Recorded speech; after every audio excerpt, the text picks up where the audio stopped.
Good morning, everyone. It's the Music Reel. Nicola Burton from Music Means Business here, and I have the Pushy Boys again, Manny, Mark, and Michael. And a very special guest today, we have Dom Alessio from Sounds Australia. Hi, Dom. How are you? Good, Nikki. Thanks for asking me to be a part of it. Look, we're very happy to hear from you. And I think probably if you could start perhaps by telling us a little bit about what you do in regard to your role with Sounds Australia.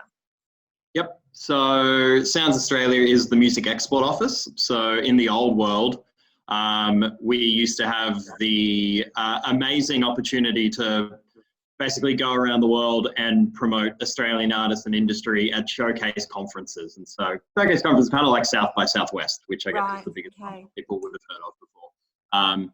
Places where it's more business to business.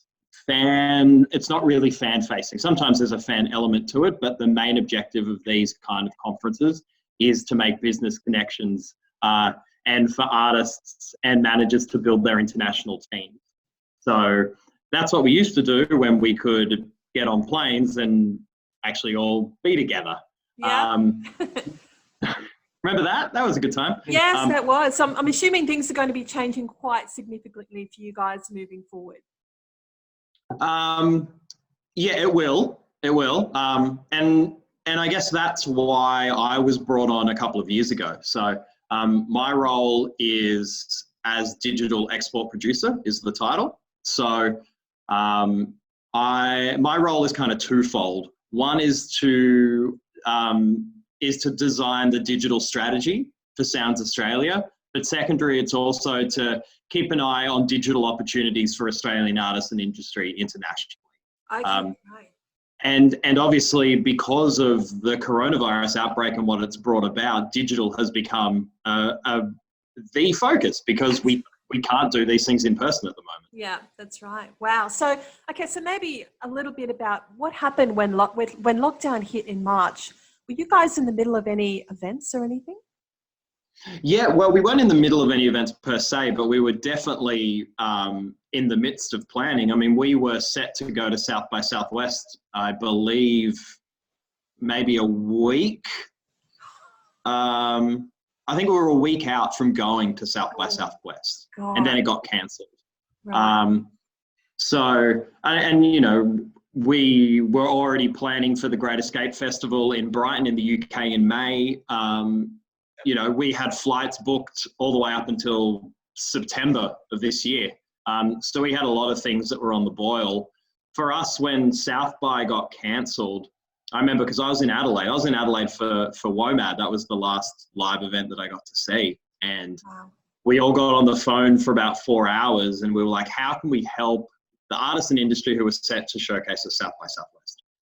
So in that time, we devised the idea of doing a live stream show, which at that point, nobody was really doing. And I think, and I know from me personally, I was not really sure how serious to take the coronavirus. Like, I obviously knew it was serious, but I didn't foresee how much it would completely shut down the globe.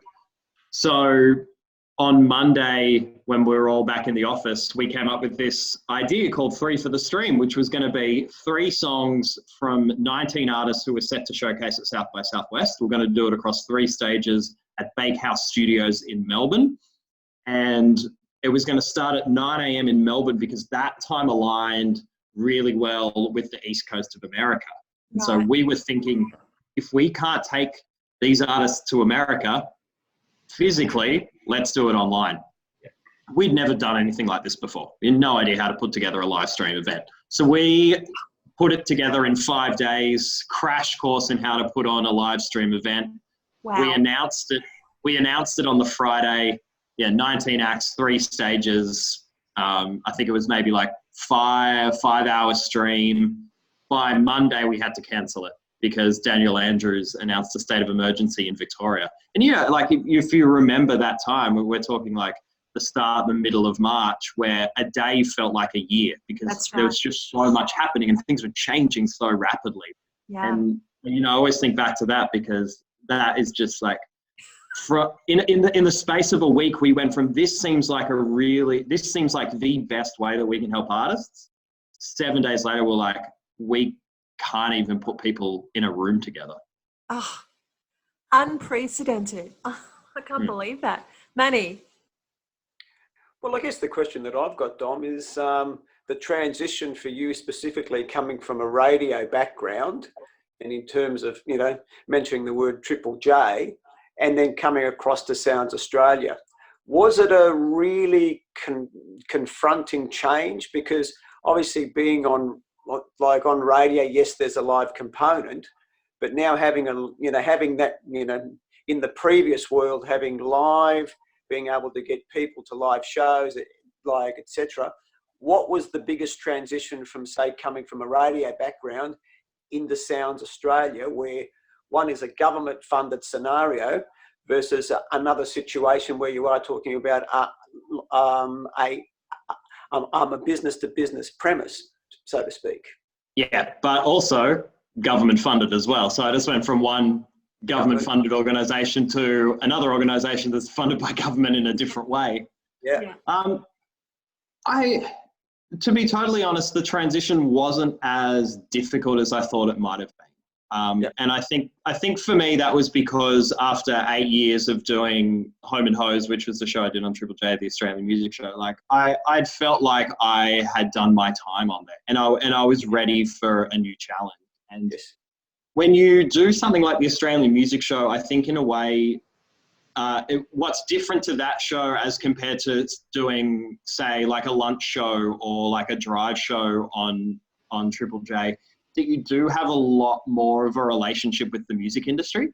And for me, like, I knew so many people in the industry, I knew so many managers, and obviously had played a lot of, you know, artists' first releases. And so stepping into Sounds Australia, it in a way felt like a bit of a continuation of what I really loved doing on that show, which was supporting artists. And like, I remember going to South by 2018 was the first event I worked with Sounds Australia at. And, you know, half of that lineup, maybe even 3/4, I had played on the radio. A bunch of them I'd played their first songs. Like, I knew them, I knew their managers. I kind of stepped in and it was like, you know, it was such a comforting situation.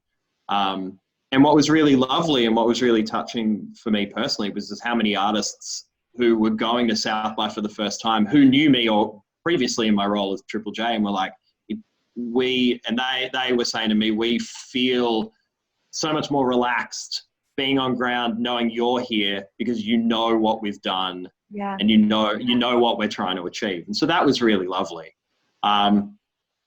What's also been nice is I've got my nights back. Like, you know, for 8 years I didn't have a social life, so you know, that's nice. That's nice again. I've also noticed a couple of other guys coming across from Triple J into similar sort of roles in other organisations. So Triple J is a very important stepping stone for all market sectors. So, you know, which is absolutely brilliant. So, you know, like Triple J, and congratulations to Sound Australia. Congratulations to the Australian government, so to speak. So I think a lot of people who step into radio are music lovers first and foremost. I know that was it for me. Like, I'm, you know, before radio, I was in print journalism. Remember that? Remember when things used to be printed? Physical media. What a time.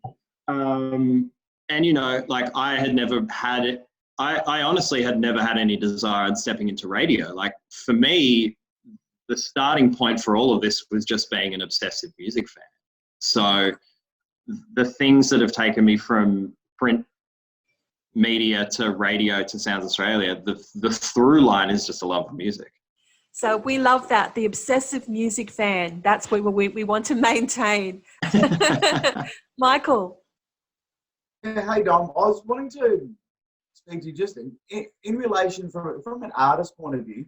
What sort of advice can you sort of give to artists that are wanting to release music and do stuff like that? What sort of advice have you got for artists that are sort of, okay, we can't play live now, what do we do?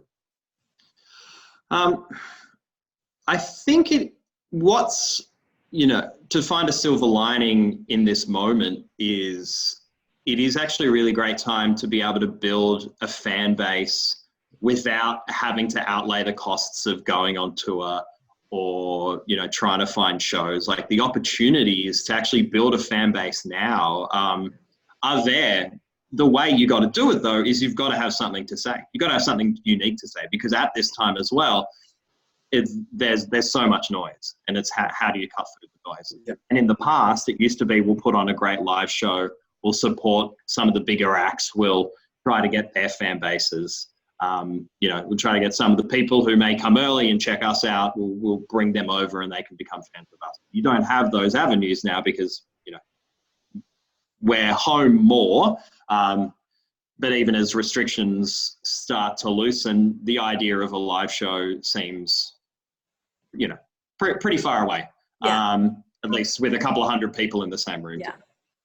So I think it really is for any artist who's looking to release something new. You've really got to ask yourself, what's my unique point of view? What's my unique story? Yeah. And really hone in on that and amplify that. And I think that works in a number of ways, that you want to amplify that unique story to the audience, but you also want to amplify that story to whoever you're pitching to, if it's radio, if it's blogs, because you have to cut through to them as well, and they want to be able to share a unique story. So whether it's something in your background, whether it's where you live, whether it's in maybe a weird instrument you play, or just some strange way that you produce the music, like, all of that is a point of difference which you can amplify. Yep. To cut through. I was on a panel last week with Viv from GyroStream, which is a locally based digital aggregator. And she was saying something interesting, which was that she hasn't really seen, GyroStream haven't seen a change in the amount of music being released at the moment. There's not more, there's not less. It basically looks the same. So that I found really interesting, because I guess I would have, either way wouldn't have surprised me. Maybe more because people are inside, or maybe less because people are holding off releases. Yeah. I think what you're seeing are more major artists, more major label artists holding their releases off because they can't do the big tours. That's right. And anecdotally, it looks like independent, I guess, non-major label music is being streamed more at the moment.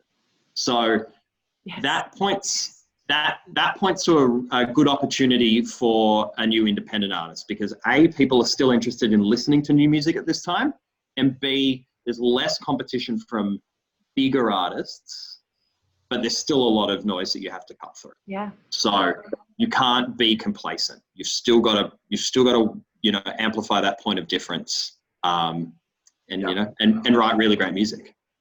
Great advice. Great advice, Mark. Dom, sort of post-COVID-19, what changes do you think we're going to see in the scene? And the second point of my question is, what can the average punter or music fan do to help out in this time? What the future looks like is anybody's guess. I mean, it is a thick fog, and we're taking one step at the time at the moment. Yeah. I think the very human desire to all be together, to experience a live event at the same time, that's not going to go away, and we will get back to that point. And I think it was Australia Council for the Arts did a survey recently, and you know, a vast majority of people who are like, yeah, I'm ready to go see live music when it's safe to, and when that time comes.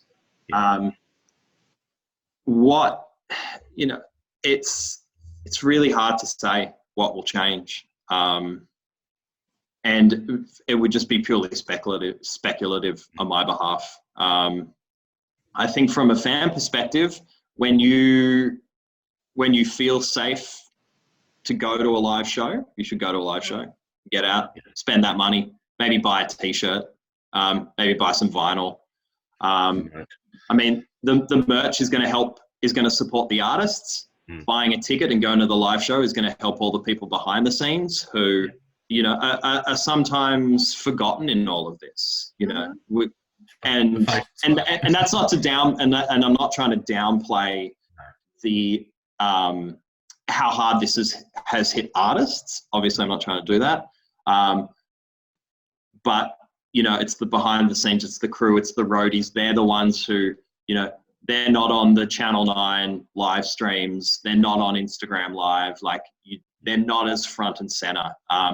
But going to shows and buying tickets, you know, that's going to support them. So yeah, my message for fans is like, when the time comes and you feel safe, get out there. Get out there. Get out and do it. Wow, Dom, you've given us so much to think about. You've given the artists a really great direction on how to actually use this time and leverage it to prepare themselves for when we're eventually able to go out there and play.